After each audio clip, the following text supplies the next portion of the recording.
ஒரு நிமிஷம் இந்த வீடியோ மட்டும் ஸ்கிப் பண்ணிடாதீங்க. இன்னைக்கு ஒரு விஷயம் பார்த்தேன். அதுக்கப்புறம் என் மனசு ரொம்ப நேரம் அமைதியாகவே இல்லை. அதனால தான் இந்த வீடியோ. ஒரு தெருவில் 2 பேர் சண்டை போட்டுட்டு இருந்தாங்க. அது ஒரு சாதாரண சண்டை தான். ஆனால் ஒரு விஷயம் மட்டும் ரொம்ப யோசிக்க வச்சுது. அதில் ஒருத்தர் பேர் கடவுள் பேர், நம்ம வேணால் 3 பேர் வச்சுப்போம். 3 பேர் கடவுள் பேருன்ட்டு வச்சுக்கலாம். இந்த பக்கம் இருக்கிறவங்க முருகர், இந்த பக்கம் அந்தோணி இல்லை சிலுவை புனிதருக்கு பேர், இல்லைன்னா கடவுள் பேரில் ஏதாவது ஒரு பேர் வச்சுப்போம். இந்த பக்கம் அதே மாதிரி முகமதுன்ட்டு வச்சுக்கலாம். இப்போ 3 பேர் பசங்க சண்டை போடுறாங்கன்ட்டு வச்சுப்போம். அதில் எப்படி சண்டை போடாங்க, ரொம்ப கோபமாக ஒரு சண்டை வந்துச்சு.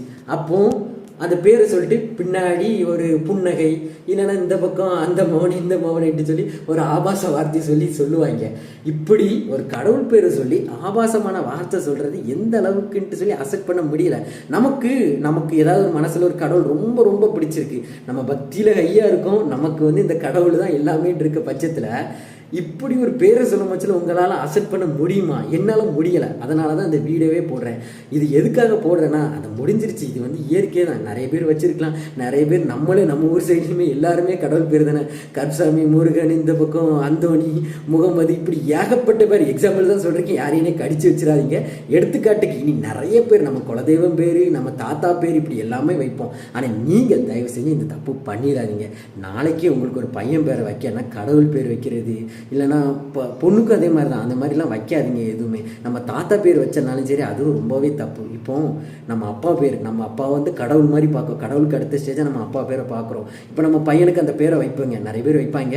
வச்சிட்டு இருக்க நேரம் நம்ம முன்னாடியே நம்ம பையனை ஒருத்தர் திட்டுறான். நம்ம அப்பா பேர் தான் நம்ம பேர் வச்சிருக்கோம். அது திட்டிட்டு பின்னாடி ஒரு ஆபாச வார்த்தை பேசுகிறோம், இல்லை முட்டா பயலை, நம்ம அப்பா பேரை சொல்லிட்டு ஒரு முட்டா பயலைட்டு பின்னாடி சொன்னால் உங்களால் அக்செப்ட் பண்ண முடியுமா? என்னாலலாம் முடியாதுப்பா. அதனால் எனக்கு மனசு கேட்காம இந்த வீடியோ போடுறேன். நீங்கள் இந்த தப்பு பண்ணிடாதீங்க தயவு செஞ்சு. நம்ம அப்பாவை பிடிச்சிருந்தாலும் சரி, இல்லைனா நம்ம கடவுள் யாரும் பிடிச்சிருந்தாலும் சரி, கடவுள் அப்பா எதுனாலும் மனசில் மட்டும் வைங்க, பேரில் வைக்காதீங்க. ஏன்னா நாளைக்கு உங்கள் முன்னாடி இந்த மாதிரி வர சிச்சுவேஷன் நீங்கள் அக்செப்ட் பண்ணுவீங்கன்னா வைங்க, அது உங்கள் பிரச்சனை. ஆனால் மோஸ்ட்லி வைக்காதீங்க, அவாய்ட் பண்ணுங்கள். நம்ம மனசில் வைங்க. இந்த மாதிரிலாம் பேரில் காட்டாதீங்க, மனசில் காட்டுங்களேன்.